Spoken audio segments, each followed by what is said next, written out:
It started with a sound no one could hear, until it was too late. 1 second, the village of Aspen Creek was wrapped in post-holiday quiet. Kids were sipping hot cocoa, couples walking hand in hand seen beneath strings of leftover Christmas lights. The next second, the earth groaned, and a roaring wall of white came crashing down like a fist from the sky. The avalanche hit with such brutality, it didn't feel real.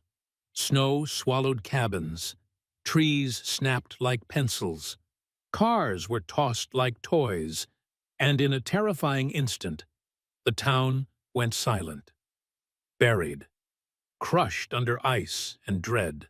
But someone else had heard it, long before the humans did. Something deep inside Kodiak, a retired K9 with a scarred nose and a restless soul, had stirred. As others ran from the disaster, he lunged toward it, pulling at his leash with the force of a freight train. He was looking for something, someone. And this is the story of what he found. The first responders from the local sheriff's department arrived just after dawn. Roads were barely passable. The air was still choked with snowflakes and fear. Nobody knew the full extent of the damage yet. 24 structures gone. Power lines down. 3 missing. The search teams got to work quickly, but it was clear. They were racing against time. Among them was Officer Daniel Hayes, who hadn't worn a uniform in over 2 years. He wasn't supposed to be there. He wasn't even technically on the force anymore. But when the emergency alert flashed on his phone and he saw where it was headed, Aspen Creek, just 40 minutes from his off-grid cabin, he didn't think twice. He grabbed his old gear, loaded up his best friend, and drove straight into the snow. Kodiak sat in the back seat, still wearing the harness he hadn't worn since retirement. He was no ordinary dog, a 6-year-old Belgian Malinois with the nose of a god and the heart of a warrior. Dan had worked with dozens of dogs in his career, but none like Kodiak. He didn't bark without reason. He didn't move without purpose. So when Kodiak started whining before they even reached the site, low guttural sounds that made Dan's chest tighten, he knew something was wrong.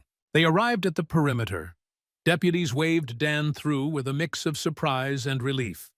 No one turned down extra help when bodies might be buried under feet of snow. "Didn't think we'd see you again, Hayes," said Deputy Morgan, breath fogging in the freezing air. "Didn't think you'd need me," Dan replied, eyes scanning the destruction.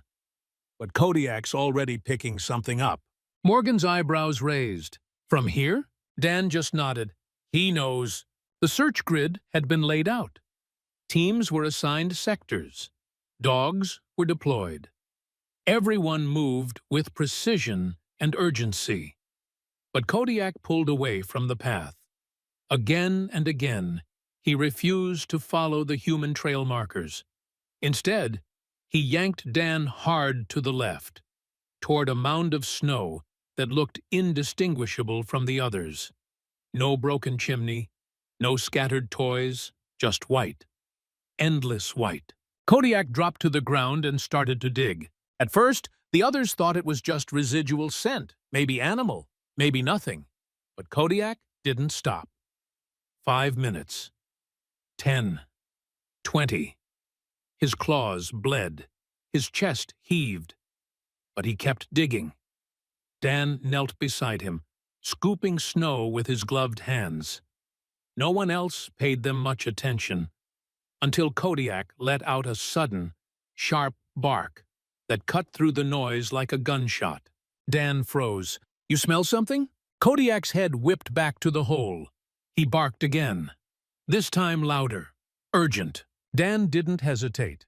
He radioed to base, requesting probe and heat scanner at Sector Echo 5. "K9 has located something." "Echo 5 isn't a primary target," the dispatcher responded. "We have confirmed victims to the north." "I'm telling you, he's not wrong." There was a pause, then static. Then, "We'll send a probe in 10. Dan didn't wait. He kept digging. If you believe animals are heroes, and that every life matters, then make sure to subscribe to our YouTube channel, Heroes for Animals, where real stories like Kodiak's are brought to light every week. 10 minutes later, 2 junior officers arrived with a thermal probe. They rolled their eyes when they saw where Kodiak was digging. "Nothing out here but snow and rocks, man." Dan glared at them. "Just check." The probe was lowered. Silence. Then a ping. "Wait, what the hell?"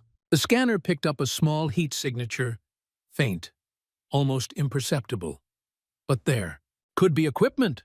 Maybe a raccoon. Dan's voice dropped. Raccoons don't wear mittens. Because just then, Kodiak unearthed something soft. Fabric. Pink. Frostbitten. A tiny child's mitten, stiff with ice. The junior officers went pale. "Get me a medic team," Dan barked into his radio, "and a dig team. We may have a child alive under here." Nobody had reported a missing child. Not from this part of the village. That's what made it worse. No one even knew to look. As the digging intensified, Kodiak backed away, letting the humans take over. But he didn't move far. He stayed at the edge, watching, tail twitching, ears pinned forward. Every once in a while, he let out a low growl, like he was warning the mountain itself. "You won't take her." At the 2-hour mark, the rescue crew reached something solid. A lump, small, wrapped in pink, covered in snow and frozen debris. They cleared the ice. It was a little girl. She wasn't breathing. The medic rushed in, cracking open the airways, wrapping her in foil blankets, beginning CPR. For a moment, there was only silence, broken by the soft, thudding rhythm of compressions, and Dan whispering, "Come on, baby girl, come on." Then a gasp. Her chest moved. She was alive. Dan staggered back, snow crusted to his jacket, eyes wide in disbelief. Kodiak pushed his muzzle gently into Dan's hand and licked the blood there, from digging. "That's our miracle," Dan whispered. But what no one knew, not yet, was why Kodiak had fixated on that spot, or why Dan had driven through a storm with a dog he hadn't worked with in years. That part of the story would break hearts. The snow hadn't stopped falling. Even after the little girl, miraculously alive, was airlifted out by chopper, flakes continued to drift down like ash from a burned-out sky. The town of Aspen Creek had suffered a blow it wouldn't recover from easily. Homes flattened, lives upended. But in that frozen wreckage, something had shifted. A girl had been found. A child no one had reported missing. And it was all because of a dog no one had trusted. Back at the mobile command tent, Officer Dan Hayes was wrapping a thermal blanket around Kodiak's body. The dog's paws were raw, bleeding where the pads had cracked during his relentless digging. A medic had offered to sedate him earlier. Dan had refused. "Let him stay awake," Dan said quietly. "He earned that." Kodiak's breathing was heavy, but his eyes were locked on the rescue monitors. It was as if he were waiting to make sure the girl stayed alive, not just found. Dan couldn't help but wonder, "How did you know, boy? What pulled you there?" Deputy Morgan walked in carrying 2 coffees and handed one to Dan. "Hell of a morning," she muttered. Dan didn't respond right away. He was still kneeling beside Kodiak, one hand on the dog's shoulder. "She would have died," he finally said. "They all would have walked right past her." Morgan nodded. "Most dogs give up after the first 15 minutes. He went at it for 2 hours, straight." Dan looked up, something flickering in his eyes. "He's done that before." She raised an eyebrow. "You saying this isn't the first time?" Dan didn't answer. Not yet. Later that afternoon, the mystery began to unfold. A woman named Tracy Langford came stumbling into the command post, wrapped in a hospital blanket, lips trembling, shoes soaked. She was the babysitter for the young girl, Lily Adams, age 2 years and 4 months. "They told me she was dead," Tracy kept repeating, sobbing into her hands. "I didn't tell anyone, because I thought I lost her." Through a haze of guilt and panic, she explained she'd been watching Lily that morning while the child's mother worked a shift at the local diner. The toddler had toddled outside during a moment of distraction. She thought Lily had gone into the back bedroom, but by the time she realized the door had been left open, the avalanche had already started. "I froze," she admitted. "I couldn't even think. I just ran for cover." Her voice cracked under the weight of shame. "They would have blamed me. I didn't want to go to prison." It was all over the news that night. Hero K9 saves toddler in avalanche. Reporters lined the edge of the perimeter, shooting footage of rescue crews and broken homes. Footage of Kodiak, sitting stoically beside Dan, played across national networks. He wasn't licking his wounds. He wasn't soaking in the attention. He just watched, like he was still waiting for something. But the truth, the real truth, was buried much deeper than snow. Dan sat alone in the rear of the warming trailer, Kodiak curled at his feet.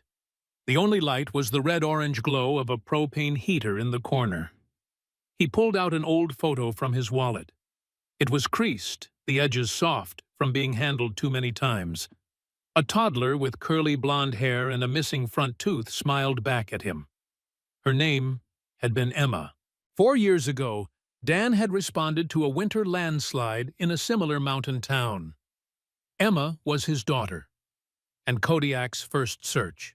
They didn't get there in time. The loss had nearly destroyed him. His marriage had ended. He left the force, retired Kodiak early, moved into the woods. He didn't speak to anyone for months, not even his parents. Some nights he slept in his truck just to feel like he had a purpose. The guilt followed him like a shadow. But today changed something. Kodiak had found Lily exactly where he had failed to find Emma, and that couldn't be coincidence. The next morning, the incident commander called a press briefing. Reporters were already buzzing, begging for more footage of the hero dog. A few asked if Kodiak would be returning to the force. "He's retired," Dan said flatly, facing the cameras. "That was his last mission. But he's clearly still fit," one reporter pressed. "Why not keep working him?" Dan shook his head. "Because he didn't find Lily with just training. He found her with something else, something I can't explain." Kodiak sat next to him in the snow, wearing his K9 vest for the last time. A child came up quietly and placed a red ribbon around his neck. He didn't flinch. He just looked up at Dan, tired, loyal, and silent. Behind the cameras, Tracy Langford stood sobbing. She had begged Lily's parents for forgiveness. The child's mother, Rachel, hadn't spoken a word to her, but she had spoken to Dan. "I don't know what to say," Rachel had whispered. "How do you thank someone for saving your baby?" Dan looked down at Kodiak. "You don't thank me. You thank him." Rachel crouched beside the dog and reached for his muzzle. "Thank you, Kodiak. You found my baby when no one else would." For the first time in 2 days, the dog closed his eyes and exhaled. Later that night, back in the motel room they were using as a temporary command post, Dan sat by the window while Kodiak slept at the foot of the bed. Snow was still falling. Quiet now.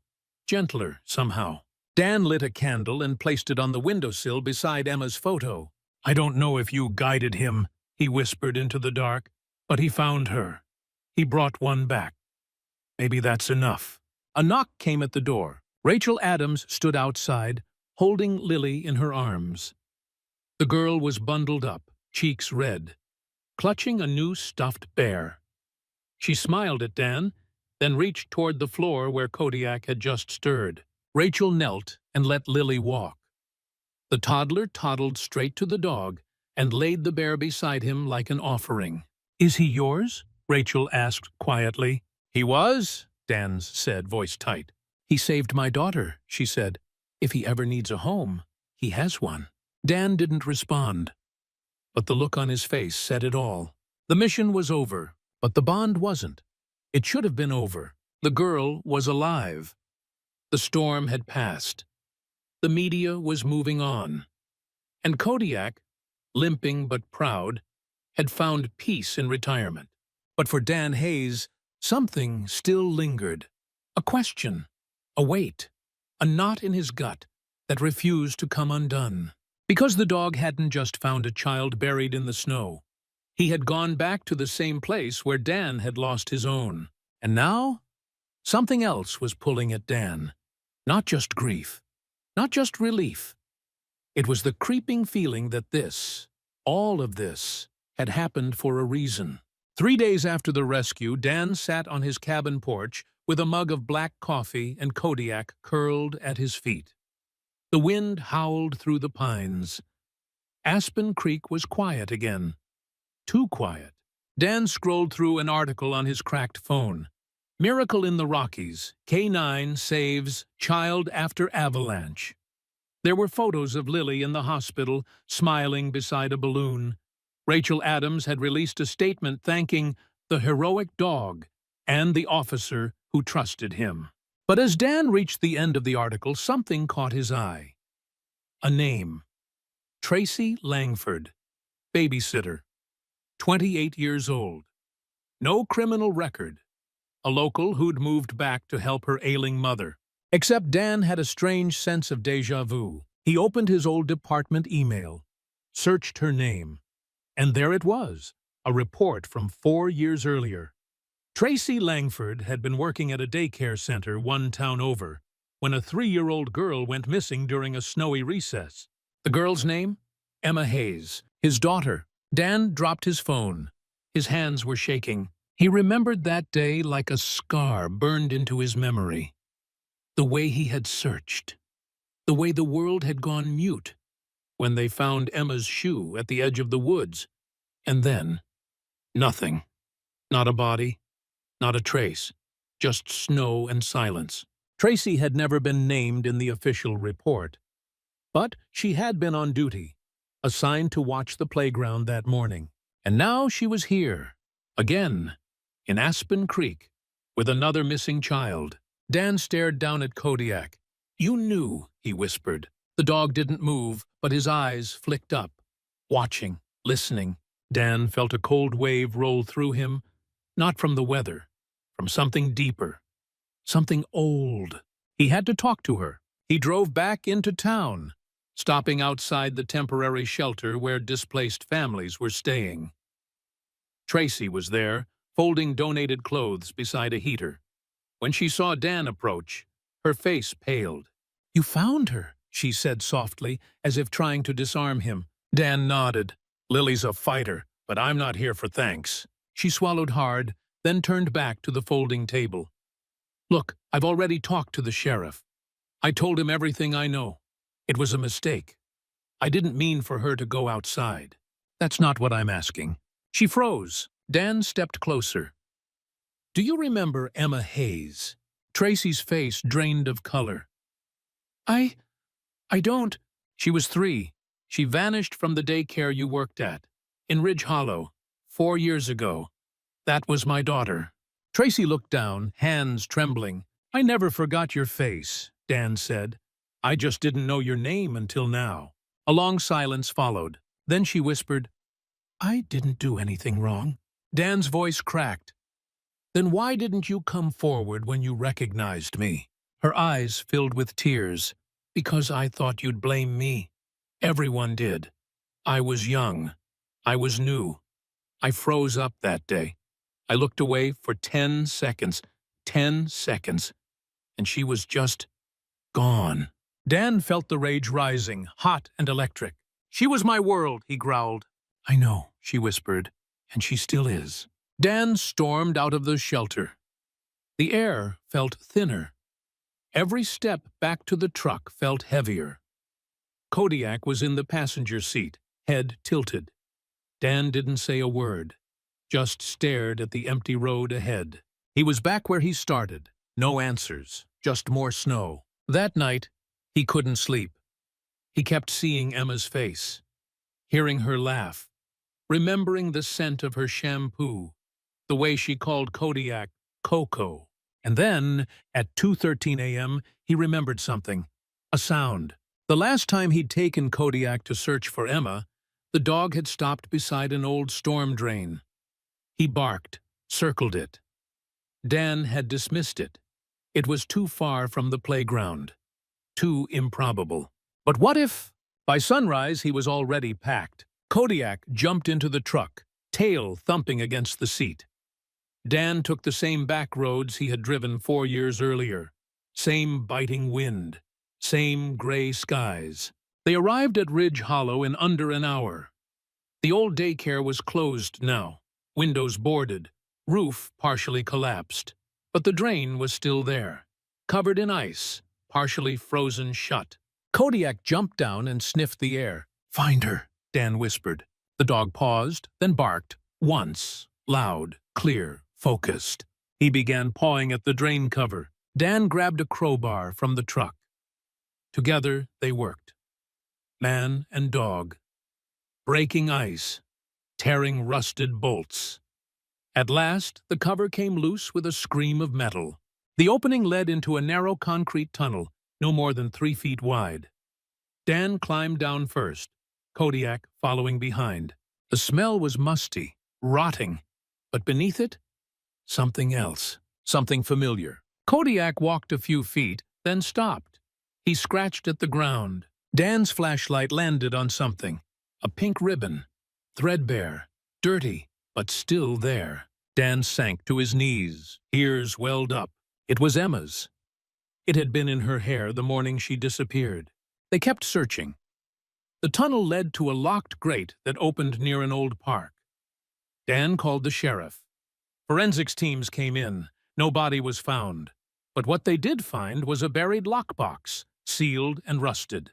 Inside, a small shoe, a photo, a hospital bracelet, Emma's name on it. Dan broke down. It wasn't closure, but it was proof. Proof she'd been there. Proof she hadn't just vanished into the snow. That someone had moved her, hid her. And Kodiak? Kodiak had remembered. He had led Dan back, not just to Lily, but to Emma's ghost. That night, Dan sat by the fire with a blanket over his shoulders.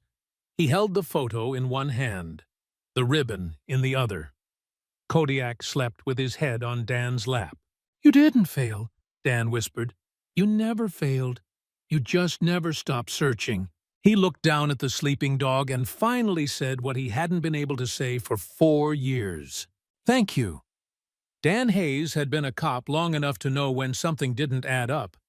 And nothing about Emma's disappearance, not then, and especially not now, was adding up.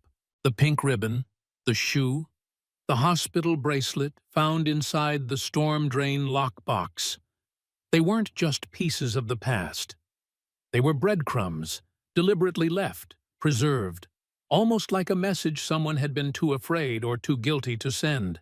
And Kodiak? He hadn't just found the box. He had led Dan to it, just like he had found Lily. That couldn't be chance. Dan didn't believe in ghosts, but he did believe in memory, in instinct, and in the unexplainable bond between a dog and a girl he never stopped searching for. The forensics team confirmed that the items in the box were Emma's.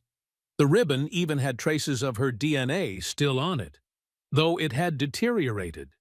No fingerprints, no camera footage nearby. The storm drain tunnel had been off the radar for years, used mostly by wildlife and runoff. The local authorities offered condolences, but Dan could read it in their eyes. This is as far as we're going to go. But Dan couldn't stop now. Not when Kodiak hadn't stopped searching for 4 years. Back at the cabin, Dan sat in front of his laptop late into the night. He opened every file he still had from Emma's case. He scanned call logs, background checks, security footage that had been dismissed early on. And there it was. One grainy frame from a gas station security cam just hours after the avalanche. Tracy Langford in her mother's pickup truck, parked behind a maintenance shed. Nothing illegal, nothing obvious. But what caught Dan's attention was what she was doing, wiping down the inside of the windshield with gloved hands. Why would someone clean their windshield in the middle of a snowstorm? Unless they were trying to wipe away evidence. Dan drove back into town the next morning. This time not as a grieving father, not as a former cop, but as a man who was done being quiet. He found Tracy in the parking lot of the church shelter, loading boxes of diapers into her trunk. "I need to ask you something," Dan said, stepping in front of her car. She stiffened. "I already told you everything." "Did you really?" he said. "Because I looked into you. Ridge Hollow wasn't the only town where something went missing around you." Tracy's expression shifted. Not shocked, not innocent, just tired. Dan pressed on. "I know you didn't hurt Emma. I can feel it. But I think you know who did." Silence. Then finally, Tracy leaned back against the car, arms crossed. "I was 18, she whispered. "Barely old enough to vote. I needed a job. My uncle ran the daycare. He hired me without paperwork. Said it would just be for the holidays." Dan blinked. "Your uncle?" "Tommy Langford." Dan's blood ran cold. Tommy Langford had been interviewed in the original investigation. He'd told the police Emma had wandered off while they were transitioning kids from the playground to the lunchroom. He was cooperative, friendly, even offered his own theories. But Dan had always had a gut feeling about him. And now Tracy was confirming it. "He told me never to speak of that day again," she said, her voice trembling. "Said if I told anyone what I saw, I'd end up just like her." Dan's fists clenched. "What did you see, Tracy?" She looked around, eyes wet. Then she whispered, "He took her." The words hung in the air like thunder. "He said she slipped in the snow, said it was an accident, that she hit her head and didn't wake up," Tracy continued. "But I think he panicked. I think he hid her before anyone noticed she was gone. I was in the next room. I heard him open the back exit. I heard the storm drain cover scrape." Dan felt like the air had been knocked out of him. "All this time," he said, "you carried that?" "I thought about coming forward 1,000 times. But he was family, and I was scared. I still am." Dan nodded slowly. "Where is he now?" Tracy hesitated. "He moved out to Idaho, runs a storage facility, changed his last name. I haven't spoken to him in years." Dan turned and walked back to his truck, heart pounding, blood boiling. He had a name, he had a location, and this time he had Kodiak. They drove through the night. 12 hours of snow-covered highway, gas station coffee, and silence. As dawn broke over the flat plains of Idaho, they pulled into a dusty parking lot behind a row of self-storage units. A sagging sign read, "Canyon Lock and Load." Dan's breath steamed in the air as he stepped out. Kodiak at his side, tail stiff, body tense. It wasn't a police operation. There were no warrants. This was personal. The manager on duty, a kid no older than 20, barely looked up from his phone. "Looking for Tommy Langford," Dan said, "or whatever name he's using now." The kid pointed toward a red unit at the end of the row. "That's his. He lives in the one behind it. Has a little RV parked there." "Creepy dude." Dan approached slowly. Kodiak stayed close. They reached the RV. The curtain twitched. A shadow moved. Then the door creaked open. And there he was. Tommy Langford, older, grayer, but still with that same forced smile Dan remembered from the interview room 4 years ago. "Officer Hayes," he said smoothly, "didn't expect to see you out here." "I'm not a cop anymore," Dan replied. "Then I'm not sure I owe you a conversation." Kodiak let out a low growl. Tommy's eyes flicked down. "Still got the dog, huh?" "He's got a memory longer than mine." Dan stepped forward. "Where is she?" Tommy's face tightened. "I don't know what you're talking about." "Kodiak does," Dan said. "He found her ribbon, her shoe, her bracelet." Tommy turned to step inside. "You need to leave." Dan grabbed the door frame. "You took her. You panicked. You hid her. And then you made Tracy live with that." A flicker of panic flashed in Tommy's eyes, and that's when Kodiak lunged, not to bite, not to attack, but to dig. Right there, beside the edge of the RV, the dog began scraping furiously at the packed dirt, same as he had at the avalanche site. Same rhythm, same intensity. "Call the cops," Dan said, not taking his eyes off Tommy. "Now!" By the time the Idaho State Police arrived, Kodiak had uncovered a shallow pit with a sealed metal container. Forensics confirmed what Dan already knew in his bones. Inside were Emma's clothes, her missing toy bear, her fingerprints. There was no body, but it was enough. Enough to prove Tommy had lied. Enough to bring charges. Enough to finally get justice. Back in Colorado a week later, Dan stood at Emma's memorial stone.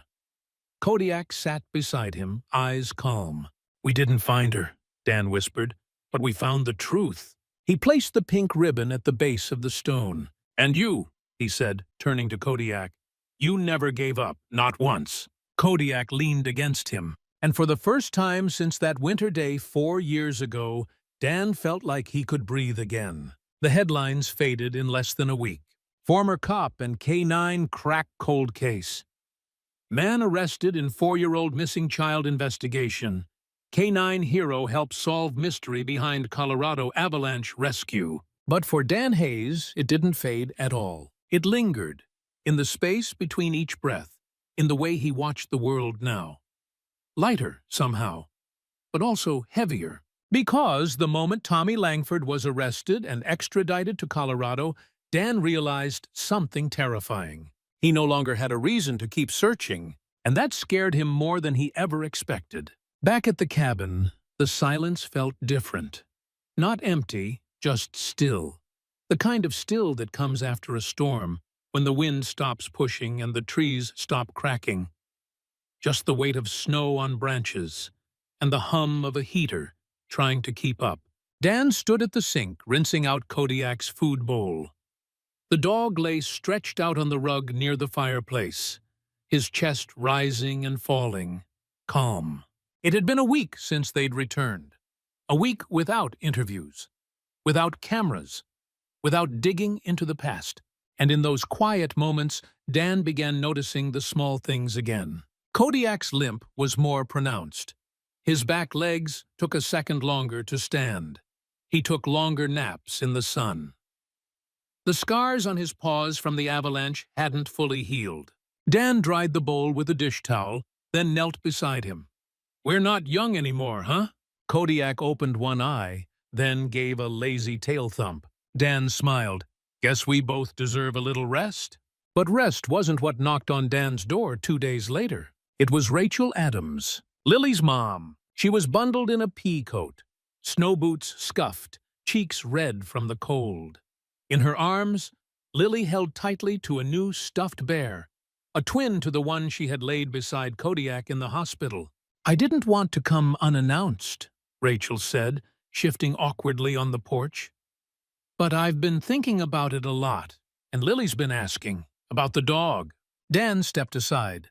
"You want to come in?" Inside, Lily's face lit up the second she saw Kodiak.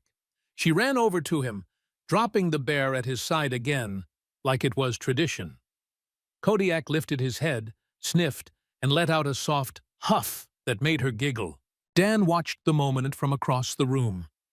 There was something simple and whole about it, something he hadn't felt in a long time. "He's not the same," Rachel said gently. "But Lily doesn't mind." Dan nodded. "None of us are the same after that." There was a pause. Then Rachel asked, "Have you thought about what's next? For you too?" Dan looked down at Kodiak. He had. He just didn't want to face it. That night, Dan took Kodiak for a walk through the woods behind the cabin. The snow crunched under their boots and paws. The moonlight painted long blue shadows across the trees. They stopped at a clearing, a place Emma had once played, chasing fireflies and pretending to be a fairy queen. Dan sat on a fallen log. Kodiak sat beside him. "You did what no one else could," Dan said softly. "You saved Lily, and you brought Emma home." He scratched behind Kodiak's ears. "But you're tired. I see it. You've carried this with me for 4 years, carried it harder than I ever realized." Kodiak leaned into him. Dan looked up at the sky. "I think it's time to let go." 2 days later, he called Rachel. "Do you remember what you said to me about Kodiak having a home with you?" "I do," she replied, "and I meant it." Dan's voice cracked. "I think he needs Lily as much as she needs him." The day Kodiak moved in with Lily was both harder and easier than Dan expected. Rachel's home was just 20 minutes away, in a cozy farmhouse near the foothills. A fenced-in yard, toys scattered on the porch. It looked nothing like the life Dan had known. But that was the point. Lily squealed when she saw them pull into the driveway. "Cody!" she yelled, unable to pronounce the full name. Kodiak jumped out of the truck, walked straight to her, and sat calmly as she wrapped her arms around his neck. Dan watched from the driver's side, then slowly stepped out. Rachel met him at the door. "He'll be loved here," she said. "I promise." Dan nodded. He reached into his coat and pulled out the old leather harness, the one Kodiak had worn on his first mission, and his last. "I want you to keep this," Dan said, handing it to her. "It's a part of who he is, but he doesn't need to wear it anymore." Rachel took it gently. "What about you?" Dan looked at the snow falling around them, then down at Lily, now leading Kodiak through the backyard with a rope leash made of pink yarn. I think I've been wearing mine too long, too." That night, Dan returned to the cabin. It was quiet, but not empty. He made himself a cup of coffee, sat by the fire, looked around at the walls, photos of Emma, old citations, a framed picture of Kodiak with his badge. He pulled out a journal and started writing for the first time in years. Kodiak found more than survivors. He found what I'd buried. Grief, guilt, even hope.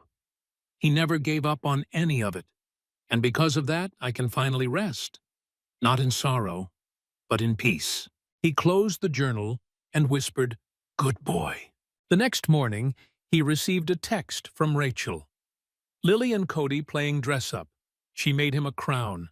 Kodiak asleep on her bed, one paw on her stuffed bear. Dan smiled. He didn't respond right away. He just sat back in his chair, listening to the wind whistle through the trees. For the first time in years, he wasn't waiting for a call. He wasn't chasing ghosts. He was just home. Spring came late to the mountains that year. It snuck in slowly, melted snow pooling along forest trails, tree buds pushing up stubbornly against the cold. It was the kind of spring that doesn't burst through the door, but rather slips in quietly and rearranges the furniture of winter. And for the first time in nearly 5 years, Dan Hayes noticed. He noticed the colors coming back, the light stretching longer through his cabin windows. He noticed the birds again, the way the pines breathed when the wind ran through them. But most of all, he noticed the silence. Kodiak was no longer by his side. It had been 3 months since Dan brought the dog to Lily's home. And in that time, something inside Dan had shifted. Not gone, not fixed, but softened. There were still moments he reached down for a dog who wasn't there. Still nights he expected to hear Kodiak pacing the floor, doing his pre-bed check of the doors. But each time the habit faded, it left behind something surprising. Peace. Dan kept busy. He started volunteering with the sheriff's department again, this time helping train new canine handlers. He didn't take a paycheck. He didn't wear a badge. "I'm just a guy with time," he said, "and a hell of a story." They listened. The rookies. The young ones. They asked about Kodiak, wide-eyed, leaning in closer when Dan described how he dug through the avalanche for 2 straight hours, how he never gave up on Emma, how he led them back to the very place everyone else had forgotten. Dan never dramatized it, never needed to. The truth was heavy enough. He brought the old harness to one session, told the class it wasn't just leather and nylon. It was memory. It was trust. It was the bond. Once a week, Dan drove out to see Lily and Kodiak.